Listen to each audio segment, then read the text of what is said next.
نحمده ونصلي على رسوله الكريم اما بعد فاعوذ بالله من الشیطان الرجیم بسم اللہ الرحمن الرحیم كمثل الذين من قبلهم قريبا ذاقوا وبال امرهم ولهم عذاب الیم كمثل الشیطان اذ قال للانسان اکفر فلما کفر قال انی بریء منک انی اخاف اللہ رب العالمین فکان عاقبتہما انہما فی النار خالدین فیہا وذالک جزاء الظالمین صدق اللہ العظیم رب اشرح لی صدری ویسر لی امری واحلل عقدۃ من لسانی یفقہوا قولی۔ سورہ حشر کی آیت 15، 16 اور 17 اس وقت میں نے آپ کے سامنے تلاوت کی ہیں۔ سورہ حشر میں یہودیوں کے ایک قبیلے بنو نذیر کو جو نکالا گیا وہ واقعات بیان کیے گئے ہیں پہلے 2 رکوع میں، اور دوسرے رکوع میں یہ بتایا گیا کہ مسلمانوں میں سے وہ لوگ کہ جو منافقین ہیں، جن کے اوپر اسلام کی چھلڑی ہے لیکن اندر سے ان کے دل ان یہودیوں کے ساتھ ملے ہوئے ہیں، ان کا ذکر کیا گیا کہ انہوں نے جا کے ان سے کیا کیا باتیں کی ہیں۔ پھر اس کے بعد یہ بات بتائی گئی کہ یہ جو منافقین ہیں یہ بھی اور یہودی بھی کبھی تمہارے سامنے آ کر تم سے لڑنے والے نہیں ہیں، یہ پیچھے باتیں کرنے والے ہیں، بڑی بڑی باتیں، اور باتیں سن کے بندہ گھبرا جائے کہ لگے کہ بھئی یہ تو بہت پکا انہوں نے ارادہ کر لیا ہے، ٹھان لیے، لیکن یہ کہ یہ سب منہ کی باتیں ہیں۔ لَأَنْتُمْ أَشَدُّ رَهْبَةً فِي صُدُورِهِم مِّنَ اللَّهِ، یہ اللہ سے اتنا نہیں ڈرتے جتنا تم سے ڈرتے ہیں۔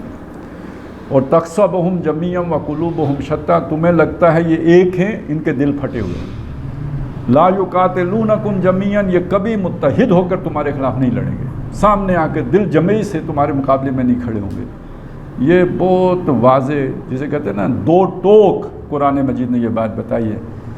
تو اس کا مطلب یہ ہے کہ ان کا ایک جو ہے نا روب، دبدبا، ایک پراپیگنڈا تو ایسا ہو سکتا ہے کہ جس میں آدمی پریشر میں آ جائے، حقیقت ان کی یہ ہے جو قرآن مجید نے بیان کر دی۔ اب اس کے بعد یہ جو 3 آیات ہیں اس میں ذکر کیا گیا کہ ان کے ساتھ کہ یہ جو بنو نذیر ہیں جنہوں نے دعوے تو بہت بڑے بڑے کیے تھے کہ ابھی تم قریشی سے لڑ کے تم نے دیکھا ہے، جب ہمارے ساتھ تمہاری جنگ ہوگی تو تمہیں لگ پتہ جائے گا کہ لڑائی کیسے لڑی جاتی ہے۔ اصل میں وہ کیا کہہ رہے تھے کہ جب تم قریش سے لڑتے ہو تو ایک ہی برادری ہو نا، آپس ہی میں لڑتے رہتے ہو، وہ لڑائی جیسے آپس میں پتھر بازی کرنے والی بات ہو گئی، وہ برادریوں کی لڑائی ہے۔ ہمارے ساتھ جب لڑائی ہوگی تو جنگ ہوگی، تو جب جنگ ہوگی تو تمہیں پتہ لگے گا کہ جنگ، وہ جو ہم نے گانا بنایا تھا کہ جنگ کھیڑ نہیں ہوندی زنانیاں دی، تو پھر تمہیں یعنی باتیں اسی طرح کی، تو خیر باتیں تو ہماری بھی اسی طرح کی ہوتی ہیں لیکن نتیجہ صحیح نہیں نکلتا، تو ان کا نتیجہ بھی صحیح نہیں نکلا، اور باتیں انہوں نے بڑی بڑی کی، دبدبے بڑے لگائے۔ تو قرآن نے بتایا کہ ان کا بھی وہی ہوگا جو ان سے پہلے والوں کے ساتھ ہوا۔ فرمایا کمثل الذین من قبلہم، ان کا معاملہ بھی ویسا ہی ہے، ان لوگوں ہی کی طرح ہے جو ان سے پہلے تھے۔ اب یہاں تک تو آپ اس سے پہلے سے مراد کچھ بھی لے سکتے ہیں، مثلا قوم عاد لے سکتے ہیں، قوم سمود لے سکتے ہیں، آپ اس سے مراد جو ہے نا قوم نوح لے سکتے ہیں، وہ تمام قومیں مراد لے سکتے ہیں جو اس سے پہلے ہلاک کی گئیں، یعنی جو حشر ان قوموں کا ہوا وہی حشر ان کا بھی ہوگا۔ لیکن اگلے الفاظ کیا ہیں؟ قریباً، جو قریب تھے۔ یہ قریب کون تھے؟ یہ جو جیسے میں نے آپ کو شروع میں بتایا نا کہ کتنے قبیلے آباد تھے مدینے میں؟ 3۔ کس کے؟ یہودیوں کے۔ 3 یہودیوں کے قبیلے آباد تھے، ایک بنو قینقاع تھا، ایک بنو نذیر تھا، اور ایک بنو قریظہ تھا۔ جب نبی صلی اللہ علیہ وسلم مدینہ تشریف لائے تو آپ نے ان تینوں کے ساتھ معاہدے کر لیے، معاہدوں میں باندھ دیا کہ ہم آپس میں مل جل کر رہیں گے، اور باہر سے اگر کوئی ہمارے اوپر حملہ کرے گا تو ہم متحد ہو کر دفاع کریں گے۔ اب انہوں نے دفاع کیا کرنا تھا؟ کم از کم نیوٹرلائز تو ہو گئے نا کہ اب کسی کی طرف سے شریک نہیں ہو سکتے، کیونکہ معاہدہ کر کے بیٹھ گئے ہیں، لکھ کے معاہدہ دے دیے۔ یہ میثاق مدینہ ہے، اور جس میثاق مدینہ کو ہمارے روتے رہتے ہیں، اصل میں میثاق مدینہ یہ ہے کہ تم کسی اور کا ساتھ نہیں دو گے، ہمارے مقابلے میں ہماری مدد کرو گے، ہمارے ساتھ کھڑے ہوگے۔ کھڑے تو وہ کسی موقع پہ نہیں ہوئے، لیکن کسی کے ساتھ دینے کے قابل نہیں رہے، تو اب وہ زیادہ سے زیادہ سازشیں کر سکتے تھے۔ اب یہ دیکھیں اللہ تعالیٰ نے کیا کیا کہ اگر یہ تینوں قبیلے مل کر مسلمانوں کے مقابلے میں کھڑے ہو جاتے تو مقابلہ کرنا بہت مشکل ہو جاتا ہے، 3 کا مقابلہ مشکل ہو جاتا ہے. تو ایک ایک کو پکڑایا، وہ سازش کی، ایک پکڑا گیا. جب ایک پکڑا گیا تو وہ بنو قینقاع تھے، سب سے پہلے وہ پکڑے گئے. انہوں نے شرارت کی تو ان کو نکال دیا گیا. یہ ہیں قریب، یعنی غزوہ بدر کے بعد بنو قینقاع کو مدینے سے نکال دیا گیا، پورے قبیلے کو نکال دیا گیا، اور ان کی مدد کو نہ بنو نذیر آ سکے نہ بنو قریظہ آ سکے. کیوں؟ انہوں نے معاہدے کی خلاف ورزی کی تھی. اب سامنے آ کے ان کا ساتھ دے نہیں سکتے تھے، لہٰذا چپ کر کے بیٹھے رہے. بنو قینقاع وہاں سے نکال دیے گئے، وہ جا کے خیبر میں آباد ہو گئے. تو دیکھیں یہ نکل رہے ہیں اب سن 4 میں. کون؟ بنو نذیر. تو زمانے کے اعتبار سے بھی قریب ہو گئے یا نہیں ہو گئے؟ سب سے قریب زمانے کے اعتبار سے یہ بنو قینقاع ہیں جو جن کو سزا ملی ہے. تو پھر اب عاد سمود وغیرہ سارے ختم ہو گئے، مراد ہو گئی بنو قینقاع. اور یعنی مکان کے اعتبار سے بھی سب سے قریب کون تھے؟ وہ بھی تو مدینے سے نکلے تھے نا، کوئی دور دراز کی کسی بستی سے نہیں نکالے گئے تھے، مدینے سے نکالے گئے تھے. تو قریباً کے لفظ نے متعین کر دیا کہ یہ کسی اور قوم کا ذکر نہیں ہے، یہ بنو قینقاع کا ذکر ہے، جو انہی یہودیوں کا ایک دوسرا قبیلہ تھا. قریباً ذاقوا وبال امرہم، ذاقوا انہوں نے چکھا، ذائقہ سے بنائی ہے، یعنی جو انہوں نے کیا تھا وہ انہوں نے چکھا. وبال امرہم، اور انہیں پہنچا ان کے کام کا جو بھی نتیجہ تھا. یہ اصل میں جو ہم شاید وہ وبال کا لفظ استعمال کرتے ہیں نا، شاید یہ اسی سے بنا ہو، وبال، فلانے پر وبال پڑ گیا. تو وہ یعنی انہوں نے اپنے کیے کا وبال جو ہے نا وہ چکھ لیا، انہیں اس کا پورا سواد آ گیا. جو انہوں نے غلط حرکت کی تھی، جو سازش کی تھی، جو معاہدہ توڑا تھا، جو مسلمانوں کی مخالفت کی تھی، اس کا پورا مزہ پھر انہوں نے چکھا. ان کو اپنے کیے کی سزا مل کے رہی. وبال امرہم، ان کے معاملے کی سزا انہیں پہنچ کے رہی. وہ وبال ان پر پڑ کے رہا اور اس وبال کا ذائقہ انہوں نے چکھ لیا. اب آپ دیکھیں کہ وہ نکل کے چلے گئے خیبر. یہ بعد میں بنو نذیر یہ بھی نکالے گئے، یہ بھی خیبر چلے گئے. بنو قریظہ کا تو بندہ ہی کوئی نہیں بچا.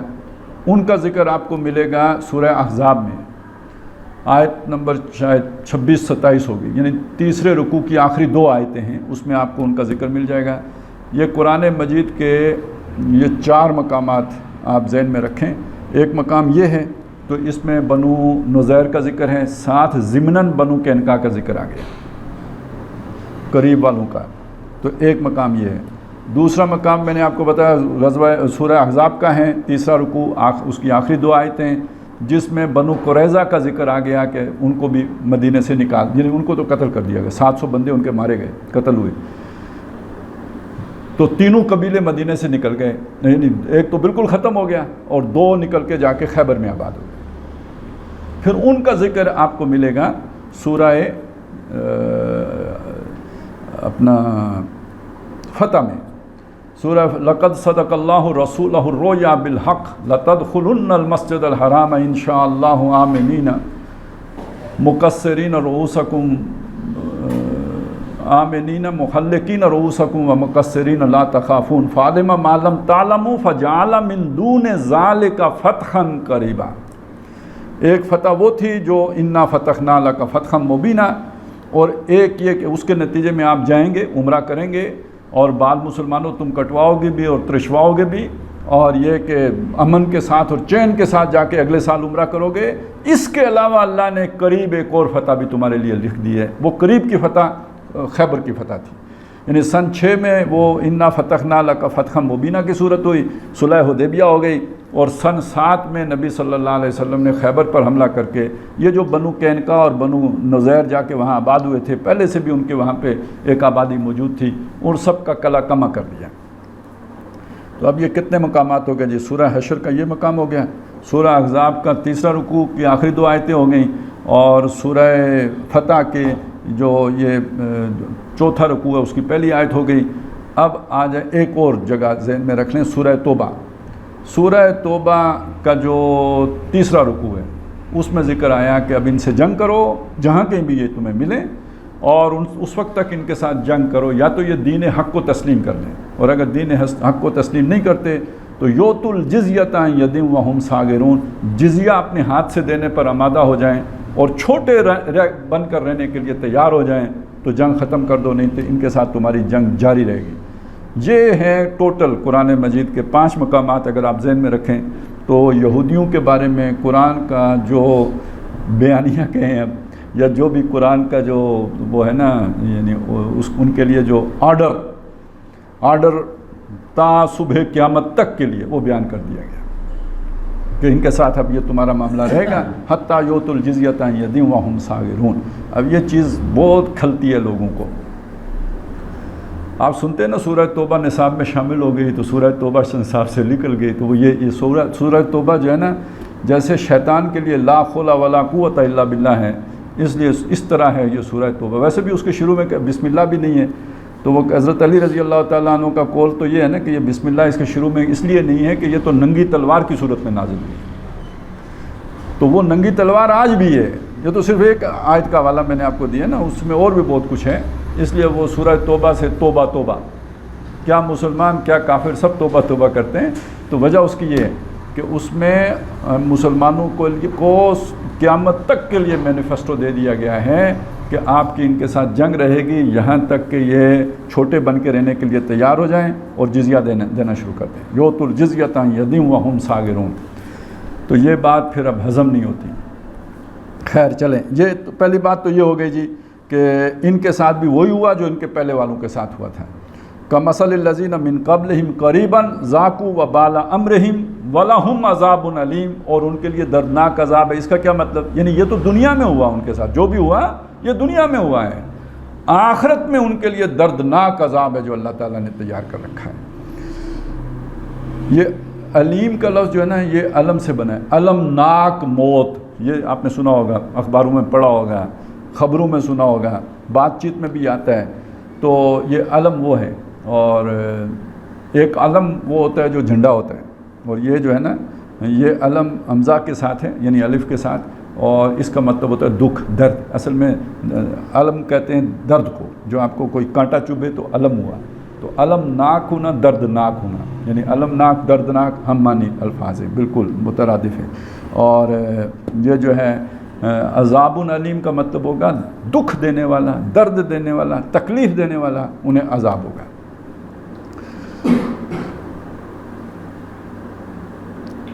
تو ایک مثال تو ان کی یہ بیان کر دی کہ ان کی مثال جو ہے نا، دیکھیں کس چیز کے حوالے سے، جو انہیں سزا ملی اس کے حوالے سے مثال کیا ہے کہ جو بنو قینقاع کے ساتھ ہوا وہی ان کے ساتھ ہوا۔ اب ایک مسئلہ اور بھی ہے جو یہاں پہ اوپر بیان ہوا تھا، وہ کیا مسئلہ تھا؟ وہ مسئلہ یہ تھا کہ ان کے دل آپس میں پھٹے ہوئے ہیں، جڑے ہوئے نہیں ہیں، ان کے آپس میں مضبوط تعلق نہیں ہے، یہ ایک دوسرے کے ساتھ جو ہے نا زبانی جمع خرچ تو بہت کرتے ہیں لیکن ایک دوسرے کا بھرپور ساتھ نہیں دے سکتے، اور جب مشکل آتی ہے تو پہلے تو کہتے رہتے ہیں قدم بڑھاؤ ہم تمہارے ساتھ ہیں، لیکن جب آپ قدم بڑھا لیتے ہیں تو وہ پیچھے سے سارے غائب ہو جاتے ہیں۔ اس کی مثال کیا ہے بتایا؟ کمثل الشیطان، اس کی مثال شیطان جیسی ہے۔ اچھا یہ آیت بہت اہم ہے ذرا، اس لیے کہ ہمیں شیطان کی سمجھ نہیں آتی۔ دیکھیں نا، میری اگر کسی کے ساتھ دوستی ہو اور وہ میرا کام بھی کرتا ہو، سارے میرے کام کرتا ہو، تو میں اسے بچاؤں گا یا نہیں بچاؤں گا؟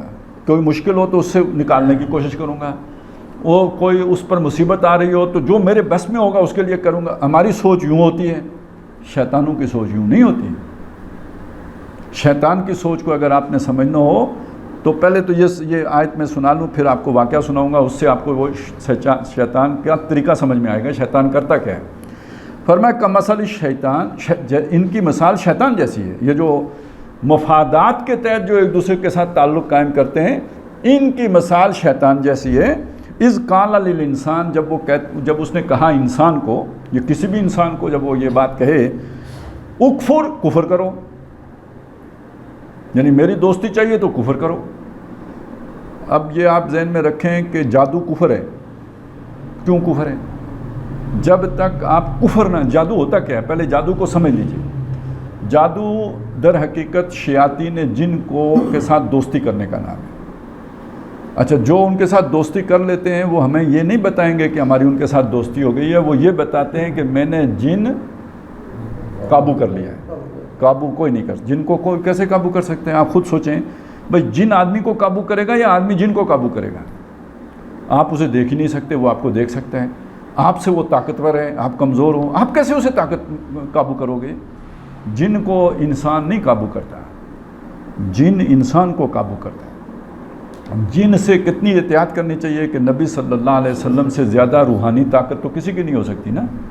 جب سوچیں نا، آپ سوچیں حضور صلی اللہ علیہ وسلم سے بڑھ کر کسی کی روحانی طاقت ہو سکتی ہے؟ کسی کی نہیں ہو سکتی۔ 2-3 آپ کی ملاقاتیں جنوں سے ثابت ہیں، حضور صلی اللہ علیہ وسلم کی کم از کم 2 ملاقاتیں تو ثابت ہیں کہ جب جنوں کے وفود آ کے حضور سے ملے، باقاعدہ پیغام آیا ہے ہم آپ سے ملنا چاہتے ہیں، حضور نے کہا ٹھیک ہے ملیں گے، لیکن مدینہ کی بستی کے اندر حضور نے ملاقات نہیں کی ہے جنوں سے، ملاقات جا کے مدینہ سے باہر کی ہے۔ اور جس صحابی کو ساتھ لے کے گئے ہیں، ایک صحابی کو بھی ساتھ لے کے گئے، ملاقات میں انہیں شامل نہیں کیا، انہیں علیحدہ بٹھایا، ان کے گرد حصار کھینچا، پھر جا کے جن سے ملاقات کی۔ اب آپ سوچیں کہ کوئی یعنی نبی صلی اللہ علیہ وسلم سے زیادہ طاقتور کون ہو سکتا ہے روحانی اعتبار سے؟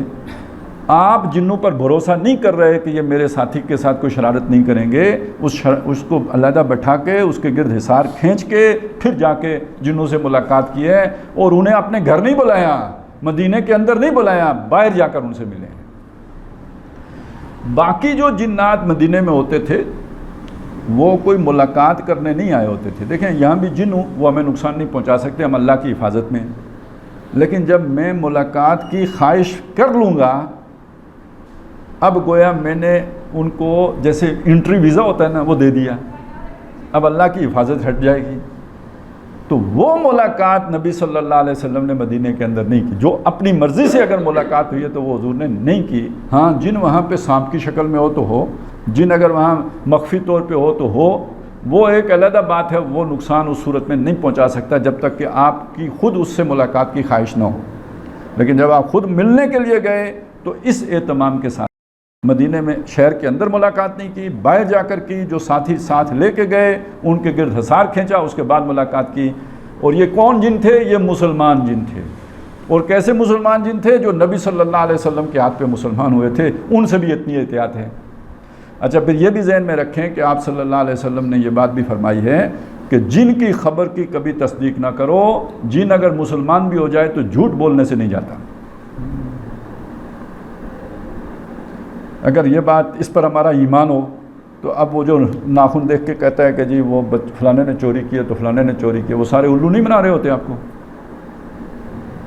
اور وہ جو کہتا ہے کہ جی میں اس نے فلانی جگہ پیشاب کیا تھا تو میں میرے بچوں کے اوپر پیشاب کر دیا تھا تو میں اس لیے اس میں داخل ہو گیا تھا، پاگلو، مطلب یہ کوئی بات ہے؟ اسے نظر ہی نہیں آتا کہ تو نیچے اپنے بچے لے کے بیٹھا ہوا ہے، یہ کیا جرم ہوا؟ بچے تو نے ہٹانے تھے نیچے سے، اگر فرض کریں اس نے کوئی پیشاب، اصل میں یہ جھوٹ ہے۔ دیکھیں میں نے اس گھر میں اگر نقب لگانی ہو، چوری کرنی ہو، نقب لگانی ہو، تو میں اپنے آنے کا رستہ بتاؤں گا؟ نہیں، کیونکہ میں نے آئندہ بھی آنا ہے نا۔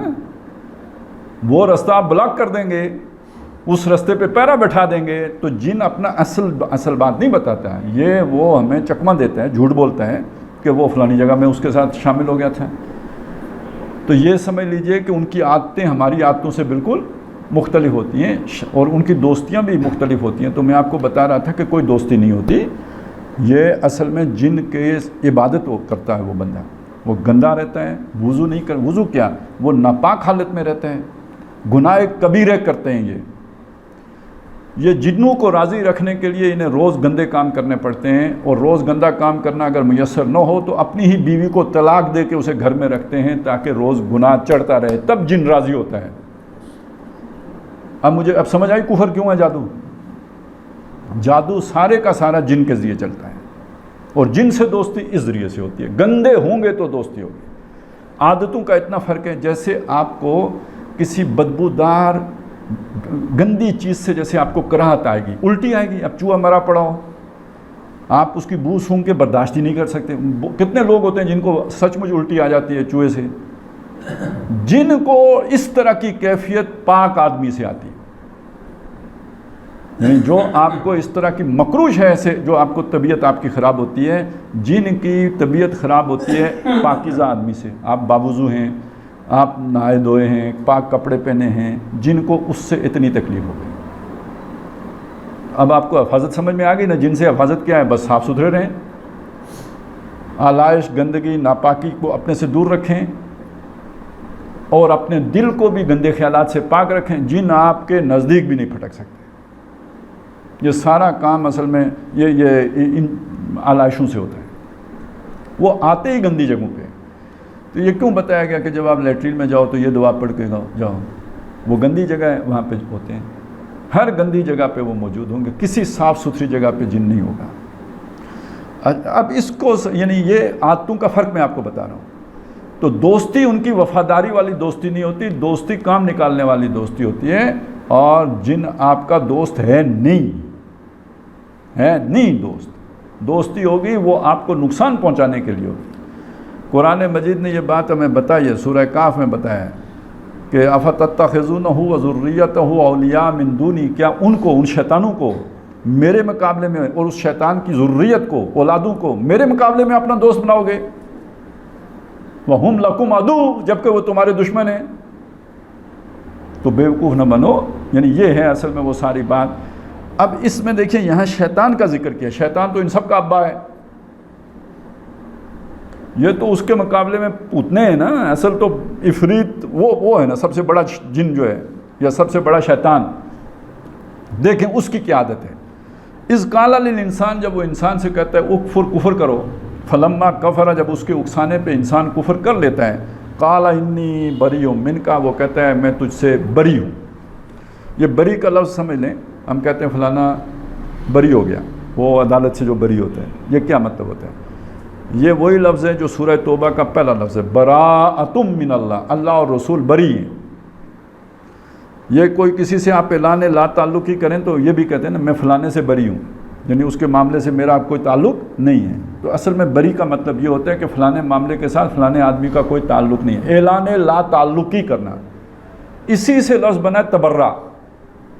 اب آپ کو یاد سمجھ آئی نا، تبرہ گالی دینے کو نہیں کہتے، تبرہ کہتے ہیں کسی سے اعلان لا تعلقی کرنے کو۔ وہ اعلان لا تعلقی کا ایک طریقہ یہ بھی ہے کہ آپ اسے قرفات تولنا شروع کر دیں تو وہ گویا ثابت ہو جائے گا کہ پکی آپ کی لا تعلقی ہے۔ تو اصل میں تبرہ یا برات کہتے ہیں لا تعلقی کے اعلان کرنے کو۔ اب یہ شیطان کیا کرتا ہے؟ پہلے کہتا ہے کفر کر، جب وہ کفر کر لیتا ہے قال انی بریء منک، میں تجھ سے بری ہوں، یعنی میرا تیرے ساتھ کوئی تعلق نہیں ہے، میرا تیرا لا تعلقی ہوگی۔ اچھا اب وہ خیر ایک بات رہ گئی، جو کیس والا بری ہوتا ہے نا، تو کیا مطلب ہوتا ہے اس کا؟ کہ عدالت یہ قرار دیتی ہے کہ اس بندے کا اس کیس کے ساتھ کوئی تعلق نہیں، جو اس کے اوپر الزام لگا تھا وہ پہلے ملزم تھا، تو یا تو مجرم ثابت ہو جائے گا، مجرم نہیں ثابت ہوتا کیا ہوگا؟ بری ہوگا۔ بری ہونے کا مطلب کیا ہے؟ کہ عدالت نے قرار دے دیا کہ اس بندے کا اس کیس کے ساتھ یا اس الزام کے ساتھ کوئی تعلق نہیں تھا۔ اچھا الزام کسے کہتے ہیں؟ وہ شے جو آپ کے ساتھ چپکائی گئی ہو، ملزم جس کے ساتھ کوئی شے جوڑ دی گئی، تو عدالت نے کیا کہا؟ اس چیز کے ساتھ اس کا کوئی تعلق نہیں ہے۔ اب یہ الزام اور بری کا مطلب سمجھ میں آ گیا ہوگا پورا۔ اسی طرح یہ سمجھ لیں یہاں شیطان نے کہا میں بری ہوں، میرا تیرے ساتھ کوئی تعلق نہیں، میں تجھ سے لا تعلقی کا اعلان کرتا ہوں۔ اب میں آپ کو واقعہ سناتا ہوں شیطان کا۔ یہ بنی اسرائیل کے کسی بزرگ کا واقعہ ہے، یعنی بہت کوئی نیک آدمی تھا، راہب تھا، اس کا یہ واقعہ آتا ہے کہ جس علاقے میں وہ تھا وہاں پہ دو بھائی جو ہے نا، وہ ایک بہن، دو بھائی یا تین بھائی ایک بہن یہ رہتے تھے۔ ماں باپ ان کے فوت ہو گئے تھے، بھائی بہت نیک تھے، بچی وہ چھوٹی تھی، تو بھائیوں نے کہیں سفر کرنا تھا، باہر سفر درپیش ہو گیا۔ اس زمانے میں سفر کا تو کوئی پتہ نہیں، بھائی بندہ گیا تو واپس آئے گا نہیں آئے گا۔ اب انہیں فکر دامنگیر ہوئی کہ بہن کو کس کے پاس چھوڑ جائیں، اور کوئی رشتہ دار ہے نہیں، کوئی محرم ہے نہیں، کیا کریں؟ تو بڑے پریشان ہوئے، مشورہ ہوا، آخر کسی نے مت دی کہ بھائی وہ جو راہب ہے نا فلانا، بہت نیک آدمی ہے، تو اس سے بات کرو، اگر وہ راضی ہو جائے تو آپ کی بہن اس کے ساتھ محفوظ رہے گی۔ انہوں نے جا کے اس سے بات کی، اس نے کہا جی نہیں، میں تو نہیں یہ ذمہ داری لے سکتا، یہ تو آگ اور پانی کا کھیل ہے، اور یہ دین کی تعلیمات کے خلاف ہے، میں کسی غیر محروم کے ساتھ اس طرح میں نہیں رہ سکتا۔ انہوں نے اپنا مسئلہ بیان کیا کہ پھر آپ جیسا آدمی اگر رکھنے کے لیے تیار نہیں ہے تو ہمیں تو یہ مجبوری ہے، جانا ہے تو کس کے پاس رکھ کے جائیں گے؟ اچھا وہ بھی مشورے میں شامل ہو گیا، کرتے کرتے کرتے آخر طے یہ پایا کہ ساتھ تو نہیں رکھیں گے، جہاں اس کی جھونپڑی ہے راہب کی اس کے قریب ایک مکان کرائے پہ لیں گے، وہ لڑکی وہاں پہ رہے گی، اور یہ جو راہب ہیں ان کا کام یہ ہوگا کہ صبح و شام اس کو کھانا دروازے کے نیچے سے اندر کھسکا دیا کریں گے، بات چیت نہیں ہوگی، وہ کھانا دے دیا کریں گے۔ اب وہ راہب نے ذمہ داری شروع کر دی اور کھانا یہ چلے گئے سفر پہ، وہ کھانا دینا شروع کر دیا۔ کچھ عرصے کے بعد راہب کے دل میں شیطان نے ہمدردی ڈالی۔ اب طریقہ واردات سمجھیں، اس نے کوئی گناہ کا خیال نہیں ڈالا، نیکی کا خیال ڈالا کہ یہ بچی ہے، اکیلی رہتی ہے، اس سے کوئی پورا دن بات نہیں کرتا ہے، تو ذرا اس کا کوئی کیا پتہ بیمار ہوتی ہو، سر میں درد ہو، کیا آدمی کے مسائل ہوتے ہیں، تو کچھ اس کی میں کوئی پوچھ گچھ کر لیا کروں، کچھ اس کا پتہ جسے ہم کہتے ہیں پتہ نیواں کرنا، وہ کر لیا کروں۔ اب اس نے کھانا دینے کے ساتھ ساتھ تھوڑی بہت تحقیق احوال بھی شروع کر دی، ٹھیک ہو، کسی چیز کی ضرورت تو نہیں ہے، کوئی اور چیز چاہیے ہو تو بتانا، یہ اب تو ساری بڑی اچھی باتیں ہیں۔ اب یہ کام شروع ہو گیا، پھر کرتے کرتے بات آگے بڑھی تو تھوڑی دیر اس نے بیٹھنا بھی شروع کر دیا، وقت گزاری، تو جناب یہ کام چلتے چلتے پھر منطقی انجام تک پہنچ گیا جہاں تک اس شیطان نے اسے پہنچانا تھا۔ وہ تو جب تک فاصلہ تھا جب تک تو یعنی بچت تھی، اور جب یہ قربت ہو گئی تو پھر وہ ہو گیا جو ہونا ہے۔ اب آگ کے اوپر پانی چڑھا دو تو آخر ابلے گا، تو وہ بات ابال آ گیا، نقطۂ ابال تک جو ہے نا پانی ابل گیا، اور پھر نتیجہ وہ نکل گیا۔ تو جب ایک دفعہ چیز ہو جاتی ہے تو کون سی پھر رکتی ہے، پھر چلتی چلی گئی۔ وہاں باز پرس تو کوئی تھی نہیں، کوئی نگرانی، کوئی مانیٹرنگ کا کوئی سسٹم نہیں تھا، تو کام چل پڑا، اور جب چل پڑا تو پھر اس کا بھی تو نتیجہ نکلنا تھا۔ وہ خاتون حاملہ ہو گئی۔ اب اس وقت تو یہ سہولتیں بھی میسر نہیں تھی نا کہ چلیں فلانی لیڈی ڈاکٹر صاحبہ اتنے پیسے لے کے تو اس مصیبت سے یہ پہاڑ ٹال دیتی ہیں، تو وہ یہ بھی نہیں تھا۔ اب کیا ہوا، وقت آ گیا، پھر بچہ ہوا، چلیں وہ تو انہوں نے جھونپڑی کے اندر رکھ لیا، لیکن اب مسئلہ یہ تھا کہ بھائی واپس آئیں گے، چھوڑ کے ایک گئے تھے، تو واپس جب دو جائیں گے تو بڑا مسئلہ، یعنی شیطان نے ڈرایا۔ اب دیکھیے یہ اب شیطان ٹرن لے رہا ہے، اب دوستی اگلے پھیرے میں آ گئی ہے۔ اب یہاں سے آپ کو بات سمجھ میں آنی چاہیے۔ اب اس نے اس کو بتایا کہ تمہاری تو ساری نیکی جو ہے نا برباد ہو جائے گی جب یہ بات مشہور ہوگی، تم تو کسی کو منہ دکھانے کے قابل نہیں رہو گے۔ ابھی تک بظاہر کیا ہے جی، ہمدردی ہے، لیکن کیا کر رہا ہے، خوف دلا رہا ہے۔ یہ کام ہوتا ہے شیطان کا، کیا کرنا، خوف دلانا۔ اب میں وہ جادو والوں کی بات آپ کو بتا دوں۔ آپ کو گھر کے اندر سے ناخن ملتے ہیں، آپ کو گھر کے اندر سے بال ملتے ہیں، آپ کو گھر کے اندر کچھ غیر معمولی حرکتیں ملتی ہیں، یہ سب آپ کو ڈرانے کے لیے ہوتی ہیں۔ آپ کا بگاڑ کچھ نہیں سکتے، صرف آپ کو خوف زدہ کرنا مطلوب ہوتا ہے۔ تو اس کو تو چونکہ براہ راست گپ شپ ہو رہی تھی، تو اس کو تو اس نے باقاعدہ جو ہے نا سمجھایا کہ بھائی یہ تو اب آپ کو جو ہے نا یہ بہت غلط ہو جائے گا۔ پھر اب وہ بھی سوچ میں پڑ گیا۔ آخر وہ کہتے ہیں نا جو نیک آدمی ہوتا ہے، سادہ ہوتا ہے، اس کو اتنی سمجھ نہیں آ سکتی تھی۔ شیطان نے اس کے دل میں ڈالا کہ بھائی یہ ایسا کرو کہ اس لڑکے کو بھی قتل کر دو اور لڑکی کو بھی قتل کر دو، کم از کم دین بدنام ہونے سے بچ جائے گا۔ اب سمجھ، تمہاری تو خیر ہے لیکن دین بدنام ہو جائے گا، تو دین کو بدنامی سے بچانا ہے، تو اس بچانے کا یہی طریقہ ہو سکتا ہے کہ یہ دو جانیں لے لو، دین کے اوپر انہیں قربان کر دو۔ اب جناب راہب صاحب نے اس نصیحت کی یا وصیت یا خیر خواہی کے تحت دیے گئے مشورے کے اوپر اس نے عمل کر لیا، دونوں کو قتل کر دیا، قتل کر کے دبا دیا۔ ایک عرصے کے بعد بھائی واپس آئے اور وہ پہنچے بہن لینے، تو اس نے بتایا جی وہ فوت ہو گئی ہے، وہ قبر ہے اور میں نے دفنا دی تھی، اور جس میں اللہ کی طرف سے تھا، بس موت کا وقت مقرر ہے۔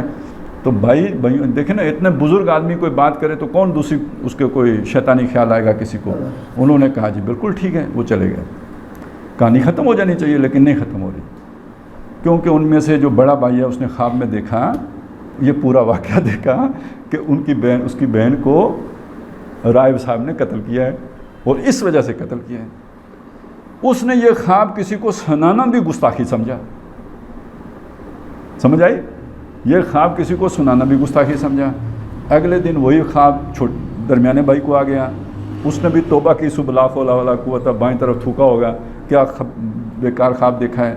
تیسرے دن جو سب سے چھوٹے والا تھا اس نے بھی دیکھا، کسی نے کسی سے بات نہیں کی، ذکر تک نہیں کیا، مطلب اس کو زبان پہ نہیں لائے۔ پھر ترتیب بدلتی گئی، مطلب پہلے سے پھر شروع، وہ 6 7 دفعہ جب سب نے دیکھ لیا تو ایک بھائی کے دل میں آئی، اس نے دوسروں سے ذکر کیا، کہتے ہیں میں یہ خواب بار بار دیکھ رہا ہوں، پتہ نہیں کیا مسئلہ ہے، اللہ معاف کرے مجھے یہ خواب نظر آتے ہیں۔ دوسرے نے کہا اچھا یہ تو میں نے بھی دیکھا ہے، تیسرے نے کہا میں نے بھی۔ اب دیکھیے اب سمجھ آئی کہ وہ تو پھر انہیں یقین ہو گیا۔ اب وہ گئے جا کے راہب سے بات کی، راہب تو مکر گیا، لیکن وہ شیطان نے سمجھایا تھا کہ قبر کھولنا، وہاں قبر کھولی تو وہاں تو 2 لاشیں رکھی ہوئی تھیں۔ اب گاؤں اکٹھا ہوا تو جس خواری سے بچنے کے لیے یہ کام کیا تھا وہ خواری اب ڈبل، دیکھیں نا پہلے ایک گناہ کیا تو اب اس کے آگے 2 گناہ اور جڑ گئے، یعنی قتل ناحق، اور اوپر سے وہ خواری پھر بھی آ گئی۔ یہ ہوتا ہے شیطان۔ اچھا کہانی یہاں بھی نہیں ختم ہوئی، پکڑا گیا، اس کو سزائے موت ہو گئی، جیل میں شیطان صاحب پہنچ گئے۔ اب یہاں پوری بات آپ کو سمجھ آئے گی۔ جیل میں پہنچ گئے اور کس دن پہنچے؟ جس اگلے دن جب اس کو سزائے موت ہونی تھی اس رات کو پہنچے۔ بزرگ تسبیح والے، سفید داڑھی والے، امامے والے رات کو پہنچے تو انہوں نے کہا جناب میں بیڑی پار لگا دوں گا، تمہاری بچا لوں گا، پھندے سے نجات دے دوں گا، لیکن یہ کہ آپ کو مجھے سجدہ کرنا ہوگا، مجھے سجدہ کرنا ہوگا۔ تھوڑے تردد کے بعد مرتا کیا نہ کرتا، اس نے کہا ٹھیک ہے منظور، ڈن ڈن۔ انہوں نے کہا ابھی نہیں، کل، مطلب اس کا اگر 10:30 بجے ٹائم تھا نا تو 10 بجے آخری ٹائم پہ بچاؤں گا۔ اس نے کہا ٹھیک ہے ڈن، چلا گیا۔ جب وہ بالکل وقت سر پہ آ گیا، یہ آیا چلو، اس نے سجدہ کیا، وہ مسکرایا، اس نے کہا اسی انجام سے تو 2-4 کرنا تھا، چڑھ جا بچے سولی، رام بلی کرے گا۔ یہ ہے شیطان، ٹھیک ہے، یہ شیطان کی دوستی ہوتی ہے۔ اس کا کام ہے آپ کو شرک تک لے کے جانا اور انی بری من کا، اس کے بعد اعلان برات کرنا۔ کیوں؟ اس لیے کہ اس نے آپ کو دوزخ میں پہنچانا ہے۔ سمجھ آئی نا؟ ہم سوچتے رہتے ہیں یار یہ اپنے ساتھیوں کو کیوں مرواتا ہے، تو اس نے اصل میں دوزخ میں پہنچانا جو ہے نا وہ پکا کرنا ہوتا ہے۔ جب بندہ وہ والا جرم کر لے کہ جس کے نتیجے میں اب دوزخ پکی ہے، تو وہ تو اس کی خواہش ہوگی کہ توبہ سے پہلے مرے تاکہ دوزخ پکی ہو جائے اس کی۔ اب آپ کو پوری بات سمجھ آ گئی جو شیطان کہہ رہے ہیں۔ یہاں پہ شیطان کا معاملہ کیا بتایا کہ شیطان کی یہ عادت ہے کہ وہ آپ کے ساتھ دوستی کرتا ہے آپ کو تباہ کرنے کے لیے، اور جب وہ وقت آتا ہے تو اس وقت وہ یو ٹرن لے لیتا ہے۔ یہ یو ٹرن کون کرتا ہے؟ ہاں شیطان کرتا ہے۔ جب وہ وقت آتا ہے تو وہ منہ موڑ کے چل دیتا ہے۔ اب یعنی وہ لوگ کہ جو آپ کا ساتھ دینے کا عہد کرتے ہوں اور مشکل وقت آئے، آپ نے سنا کہ دوست کب پہچانا جاتا ہے؟ مشکل وقت میں پہچانا جاتا ہے۔ اس وقت پتہ چلتا ہے کہ یہ دوست ہیں یا دشمن ہیں، اور جب ایک دفعہ پتہ لگ گیا تو مومن ایک سوراخ سے 2 دفعہ نہیں ڈسا جاتا، بس ختم۔ اس کے بعد بھی اگر توقع کسی نے رکھی تو پھر اس کے اوپر حماقت کا ٹھپا لگنا چاہیے نا۔ زندگی میں ایک ہی دفعہ کسی کو پہچاننے کا موقع ملتا ہے، اس سے پہلے آپ دھوکہ کھا سکتے ہیں۔ انسان ہے، اس کو کیا، کون سا کوئی اس کے پاس غیب کا علم ہے؟ کسی کے خلوص کا دھوکہ کھا سکتا ہے، کسی کی باتوں، خوبصورت باتوں میں جو ہے اس پھیرے میں آ سکتا ہے، سبز باغ کوئی دکھائے تو اس میں الجھ سکتا ہے۔ لیکن جب ایک دفعہ پتہ لگ گیا مشکل وقت پہ کہ یہ بندہ اصلاً کیا ہے، اس کی عادت شیطان سے اگر ملتی ہے تو پھر اللہ خیر صلی اللہ، پھر اس کے بعد تو اب کوئی چانس باقی نہیں رہتا۔ تو یہ شیطانی جو ہے نا وہ دوستی ہے کہ مشکل میں منہ پھیر لو۔ اب آپ دیکھیں تاریخ انسانی میں یہ منہ پھیرنے کا کام سب سے پہلے کس نے کی، جو ہمیں کم از کم معلوم ہے؟ اجتماعی طور پر حضرت موسیٰ علیہ السلام کی قوم نے جب مشکل وقت آیا تو سب نے انکار کر دیا۔ فَذْهَبْ أَنْتَ وَرَبُّكَ فَقَاتِلَا إِنَّا هَاهُنَا قَاعِدُونَ، جاؤ تم اور تمہارا رب لڑو، ہم نہیں لڑیں گے، ہم یہاں بیٹھے۔ لڑنے کے لیے نہیں گئے۔ اس پر موسیٰ علیہ السلام نے جو دعا مانگی تو انہوں نے کہا کہ میں اس فاسق قوم کے ساتھ نہیں رہنا چاہتا، اے اللہ ہمارے اور اس فاسق قوم کے درمیان جدائی پیدا کر دے۔ یہ فاسق کیا ہوتا ہے؟ یہ فاسق ہوتا ہے جو اللہ کے حکم سے اس وفاداری کے رشتے سے نکل جاتے ہیں۔ شیطان کے بارے میں یہی آتا ہے، کان من الجن ففسق عن امر ربی، وہ جن تھا تو اس نے اپنے رب کے حکم سے وہ نکل بھاگا۔ تو یہ جس نے یو ٹرن لے لیا اس موقع پہ، تو یہ قوم بھی فاسق ہے، جیسے شیطان فاسق ہے یہ بھی فاسق ہے۔ اس کے بعد وہ لوگ جو نبی صلی اللہ علیہ وسلم کے ساتھی بننے کے دعوے دار ہوئے، لیکن ہر مشکل وقت میں گھر میں بیٹھ گئے، وہ غزوہ احد ہو، غزوہ احزاب ہو، قرآن کہتا ہے یہ فاسقین ہیں۔ اور یہ سلسلہ رکتا نہیں ہے، یہی چلتا ہے۔ یہ حضرت حسین رضی اللہ تعالیٰ عنہ کے ساتھ وہ جو آخر میں 72 ہی رہ گئے نا، وہ کدھر گئے؟ کوفے والے، ان سب نے خط لکھے تھے نا، آپ آئیں ہمارے پاس، ہم آپ کے ساتھ ہیں۔ لیکن یہ کہ جب مصیبت آئی تو یہی شیطان والا کام انہوں نے کیا یا نہیں کیا؟ کسی نے ساتھ نہیں دیا۔ یہی اب دیکھیں منافقین جنہوں نے ان یہودیوں سے کہا تھا کہ ہم تمہارے ساتھ لکھنے کے اور تمہارا ساتھ دیں گے، جب یہ وقت آیا کوئی ساتھ آیا؟ کوئی نہیں آیا۔ یہ شیطان کا طریقہ۔ شیطان، اچھا یہ پھر ان انسانوں کا بھی جن کا یہ طریقہ ہو، وہ گویا شیطان ہی کے رستے پر ہیں، وہ حزب الشیطان ہیں، وہ شیطان کی پارٹی ہیں، وہ شیطان کا جو ہے نا عادات کے مالک ہیں۔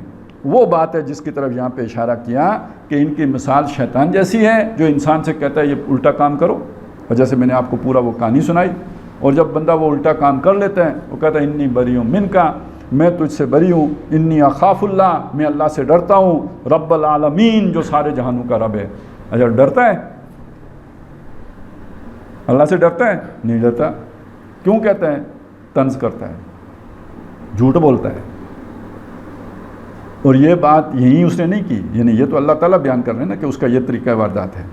آپ سورہ انفال پڑھیں، ابو جہل لوگوں کے ساتھ آیا تھا یا نہیں آیا تھا؟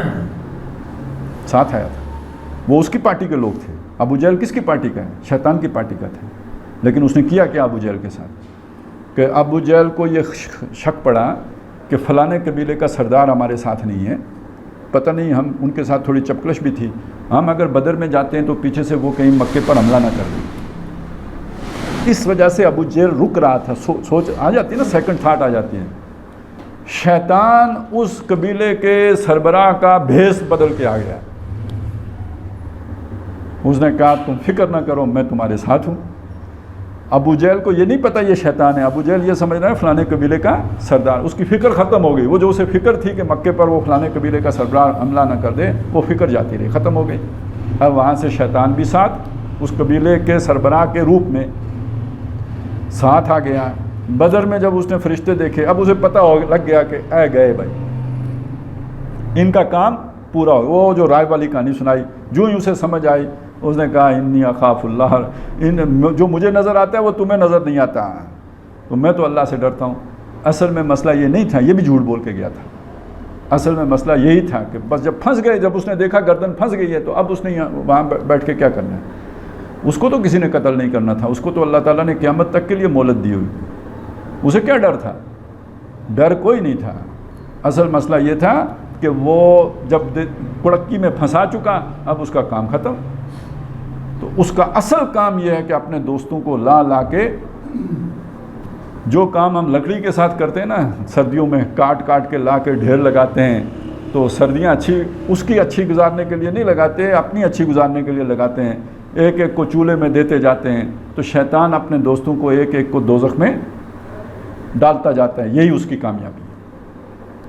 تو انی اخاف اللہ رب العالمین، فکانہ عاقبتہما، تو ان دونوں کی عاقبت، انجام، یہ لفظ ہم استعمال کرتے ہیں تعقب، کسی کا پیچھا کرنا، اور عقب کسی کو پیچھے والی، جو پیچھا، تو عاقبتہما ان دونوں کا پیچھا، یعنی یہ کہ اس جو پچھلی زندگی، جو آگے آئے گی زندگی، اصل میں تو اس کا تصور یہ ہے نا، ایک یہ ہے کہ ہمیں یہ لگے کہ آخرت آگے آنی ہے، اور قرآن مجید میں آپ دیکھیں اگلی امتیں تو پچھلی امتیں، دو طرح سے ترجمہ کیا ہوا ہے۔ یہ کیا ہوتا ہے؟ ہم آگے جا رہے ہیں تو ہمیں یہ لگتا ہے کہ جو ہے نا وہ ہمارے آباء و اجداد تھے وہ پچھلے تھے، لیکن حقیقت کیا ہے؟ یہ سفر آگے ہے، وہ آگے چلے گئے تو وہ اگلے ہیں۔ ہم پیچھے ہیں. اور تڑے پچھلے بھی یاد رکھ سننا مطلب کیا ہوا کہ جو تمہارے بعد آئیں گے ان کو یاد رہے گی. تو پچھلے وہ ہوتے ہیں جو بعد میں آتے ہیں اور اگلے وہ ہوتے ہیں جو آگے جا چکے ہوتے ہیں.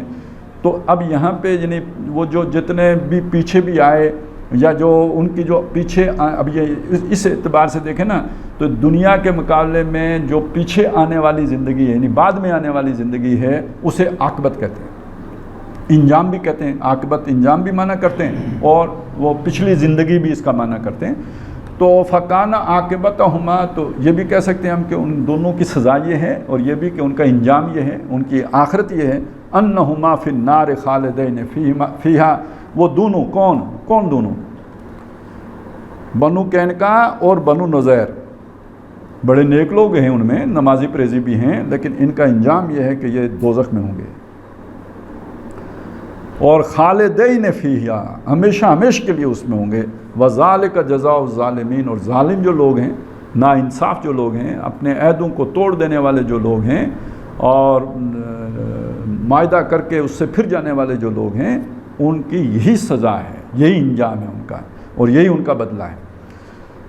تو ان 3 آیات میں جو وہ یہودیوں کا ایک یعنی مدینے کے اندر قبیلہ تھا اس کا انجام بتا دیا گیا, بلکہ اسی کا نہیں اس کے ساتھ دوسرے کا بھی بتا دیا گیا.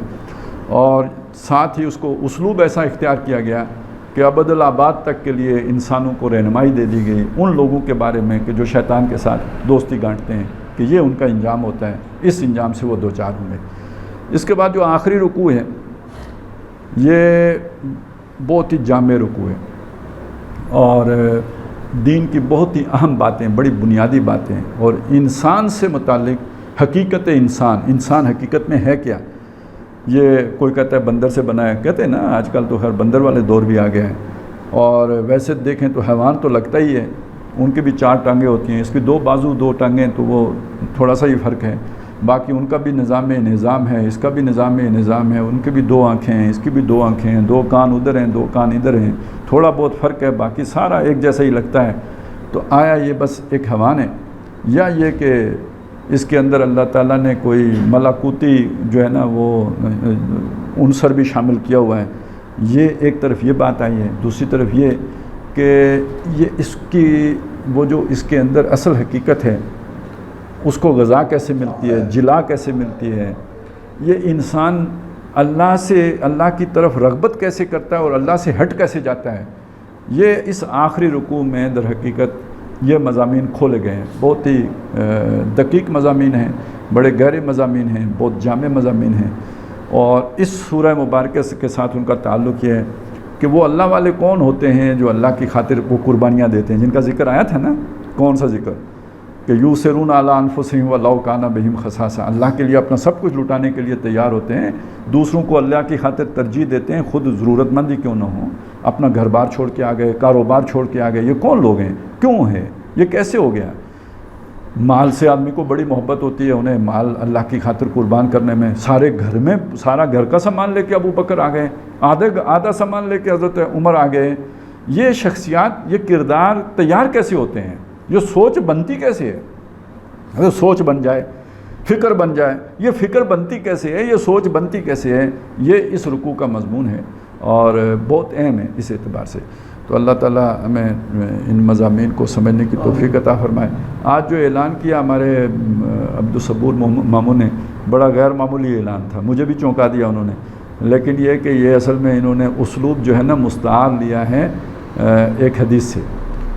ایک روایت میں آتا ہے کہ لوگ بازار میں خرید و فروخت کر رہے تھے, تو حضرت ابو ہریرہ رضی اللہ تعالیٰ عنہ آئے, تو انہوں نے کہا لوگوں کیا ہو گیا ہے, تم کس کام میں لگے ہوئے ہو؟ اللہ کے نبی کی میراث ہے جو مسجد میں بٹ رہی ہے, تو جلدی چلو. تو وہ جب وہاں پہ لوگ دوڑ کے آئے, میراث کے پیچھے تو لوگ آتے ہیں, تو وہاں پہ کچھ لوگ بیٹھے قرآن مجید پڑھ رہے تھے. تو ان سے سوال ہوا کہ آپ تو کہہ رہے تھے کہ نبی صلی اللہ علیہ وسلم کی میراث تقسیم ہو رہی ہے. تو انہوں نے فرمایا کہ اللہ کے نبی کی میراث یہی ہے, قرآن مجید ہی اللہ کے نبی کی میراث ہے. تو وہ آج انہوں نے اچانک جناب اعلان یہ کیا کہ لوگوں چلیں کہ پی کے پلازا میں جو ہے وہ میراث تقسیم ہوگی, اپنا اپنا حصہ لے لیں. یعنی اعلان بڑا جاندار قسم کا ہو گیا. تو خیر اللہ تعالیٰ, اچھا یہ ذہن کھولتا ہے نا اللہ, جب آپ اللہ کے لیے کام کرتے ہیں تو ذہن میں اس طرح کی چیزیں آ جاتی ہیں. اگر شیطان ذہن میں کوئی بات ڈالتا ہے تو اللہ تعالیٰ بھی ذہن میں کوئی بات ڈالتا ہے. تو یہ اس طرح کی جو باتیں من جانب اللہ ہو جاتی ہیں. خیر بڑا پسند آیا مجھے بھی, اور پتہ نہیں آپ کو بھی اچھا لگا ہوگا. میں نے سوچا وضاحت کر دوں, ہو سکتا ہے کوئی چونکا ہو کہ بھئی یہ کیا بات انہوں نے کر دی. تو یہ اصل میں اسلوب انہوں نے ادھر سے مستعار لیا ہے.